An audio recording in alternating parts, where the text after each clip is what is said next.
Alrighty guys, welcome back to my channel. Today I'm making a 10,000 mile, 1 year of ownership review on my 2004 Dodge Dakota. Now, this Dodge Dakota is equipped with the 3.7 liter V6 and the 4-speed automatic transmission. This was the last year for the second generation Dodge Dakotas before this body style went away to the third generation Dodge Dakota, which carried the same powertrains. Now, everything is stock on this truck. I've been daily driving it for coming up on a year now. It will be a year next week. And the only modifications have been this aftermarket rear bumper and these aftermarket wheels and tires. And these wheels and tires I found in the junkyard, and they came off of another second generation Dodge Dakota. So they share the same 6x114 millimeter bolt pattern, which was shared by some years Toyota, and very hard to find wheels for. But these are 16-inch wheels with 33.1-inch Aturo Trailblade MTs. This is a 4-wheel drive truck, and I will pop the hood, show off this 3.7 liter V6. Has 119,000 miles on it now. Has given me no issues besides the oil pressure sensor. It's the only, or the oil pressure sending unit, whichever way you want to call it.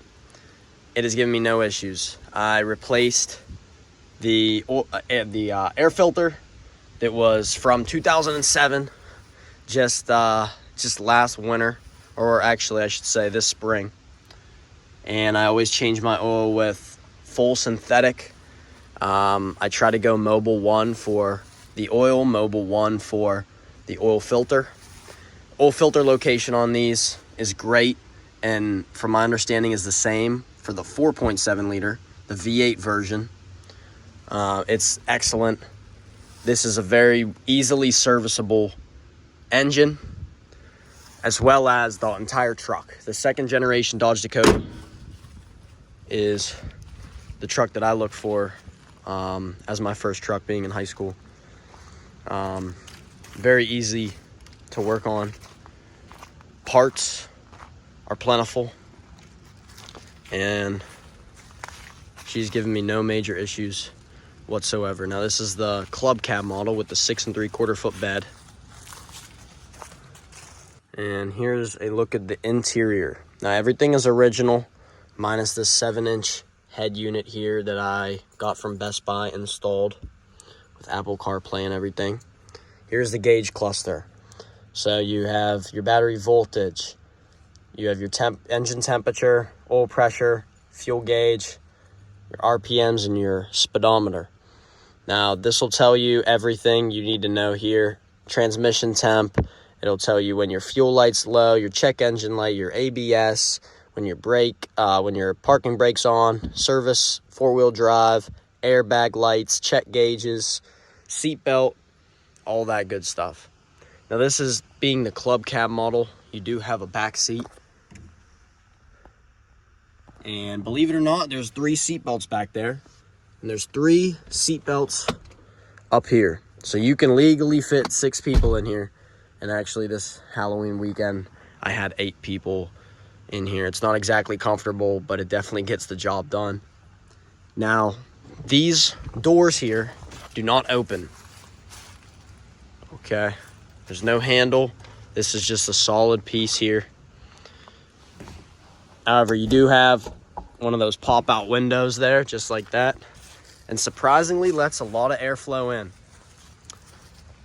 Now, all the tint on this is factory on the side here. It's 20%. This is the Sport Plus package. So we have power windows, power locks, power moving mirrors. These mirrors do not fold. They do not defrost. I do not have heated seats or anything like that, but I do have circulating air. I have AC, and the AC and the heat both blow phenomenally. AC is ice cold. The heat is great. Now, there's no cabin air filter on these trucks, which is kind of interesting. So every once in a while, underneath the glove box, I'll remove the glove box and I will clean that out. I actually had a rat's nest in there.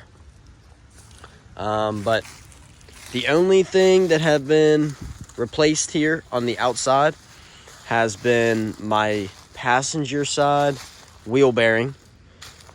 That went out on me at about 115 or so, 114 maybe. As far as rust goes, these front fenders are very common to rust out, as well as obviously the truck bed, but that's as any truck, and especially any Ram, any Dodge. But this is a very, very reliable truck. She has been nothing but great to me. This is my first truck, still in high school. And as I tell everyone, I will never sell it.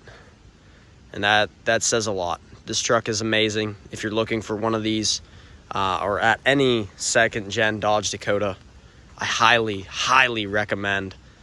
I highly recommend them. They are amazing trucks. This is a four-wheel drive. Sadly, this model does not have the four-wheel drive lever. Rather, it has the knob there, the switch. But it's never given me any issues. I've never had really any issues with this truck. No major issues whatsoever. I do have a bad O2 sensor right now, but that's it. So if you're looking for one of these trucks, I highly, highly, highly recommend it. Thank you guys for tuning in once again. Have a good one.